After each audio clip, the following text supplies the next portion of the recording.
সহকারী বানানে রস্বইকার হবে নাকি দীর্ঘইকার হবে, আবার সরকারি বানানে দীর্ঘইকার হবে নাকি রস্বইকার হবে, এ নিয়ে কিন্তু আমরা প্রায় ঝামেলায় পড়ি। তো আজকে সুন্দর একটি টেকনিক দেখে দিব। তো চলুন শুরু করা যাক। যে ব্যক্তি যদি বোঝায় তাহলে দীর্ঘইকার হবে, আর যদি বস্তু বোঝায় তাহলে রস্বইকার হবে।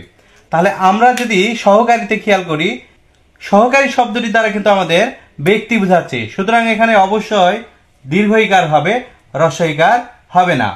অনুরূপভাবে সরকারি, এটি কিন্তু একটি বস্তুবাচক শব্দ, সুতরাং এখানে অবশ্যই কি হবে, রস্বইকার হবে আর দীর্ঘইকার হবে না। ঠিক তেমনি ভাবে উপকারী, অপকারী, অধিকারী, আবেদনকারী, নির্মাণকারী এই শব্দগুলো দ্বারা ব্যক্তি বোঝাচ্ছে, সুতরাং এখানে দীর্ঘইকার হবে। অপরদিকে তরকারি, দরকারি, পাইকারি, বাহারি এই শব্দগুলো দ্বারা বস্তুবাচক বোঝাচ্ছে। তো আমরা মনে রাখবো, যদি ব্যক্তি বোঝায় তাহলে দীর্ঘইকার হবে, আর যদি বস্তু বা অন্য কিছু বোঝায় তাহলে অবশ্যই রস্বইকার হবে। ধন্যবাদ সবাইকে, আল্লাহ হাফেজ।